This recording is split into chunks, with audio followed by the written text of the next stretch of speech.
Good Shabbos. This week is Parshas Azinu. It's also the Shabbos between Yom Kippur and Sukkot. And Yom Kippur, besides it being an extremely important day of Yom Kippurim, of a Day of Atonement, many of us focus on the Yizkor. And we remember our parents, our grandparents, and the generations that preceded us.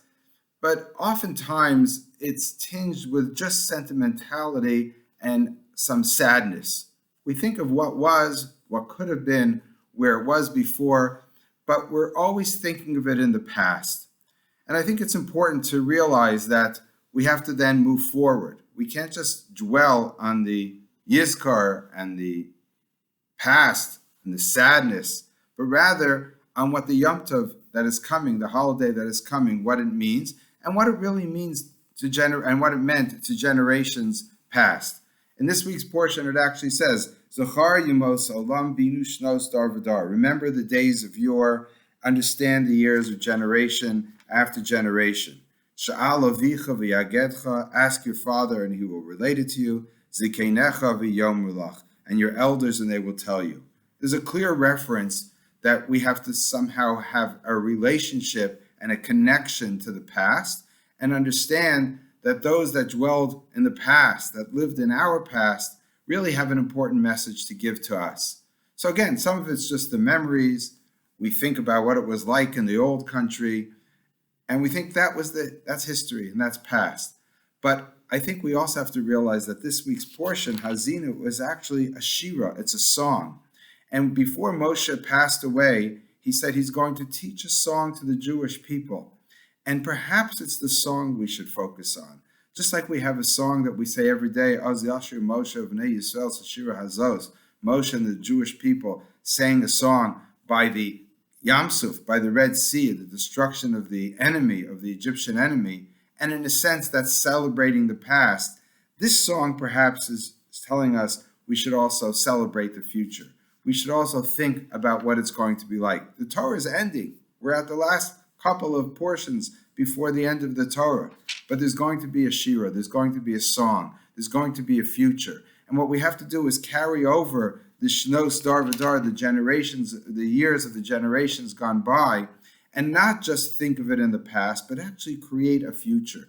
And take that which we had and now come and celebrate the Yom Tov. Now come and look at Sukkot, and not just another holiday that we just kind of forget or leave on the side, but rather one that is full of joy. And there's a mitzvah, you shall rejoice on the holiday. And of course, on Simchas Torah, there's a lot of rejoicing and dancing with the Torah. Because what we're really saying, and it's a very simple message, but it's a message that we sometimes forget, is that we have to not just live in the past, but make sure we take that past and create a future. And that we make our Judaism not just one which is sentimental, but one which is alive. And I think that's really important. They say in the name of Rav Moshe Feinstein, there's an old Yiddish expression, it's schwer zu sein a Yid. It's difficult to be a Jew. And that's true. It's difficult. We've gone through hard times. It was hard to keep Shabbos, especially in the early part of the last century. It's hard to keep kosher. It's hard to do a lot of things with Jews. But he said, if that's the message you pass on to the next generation, then Judaism is going to fail. Because there's no future if all you're telling yourself and your children and generations to come that it's difficult. No, we have to say that we're able to do it, and we could do it with joy. And sometimes those things which are even difficult could be not tinged with sadness, but tinged with joy and happiness. And remember the past, remember that our fathers, our forefathers, our grandparents, our mothers, they didn't just do things because they had to.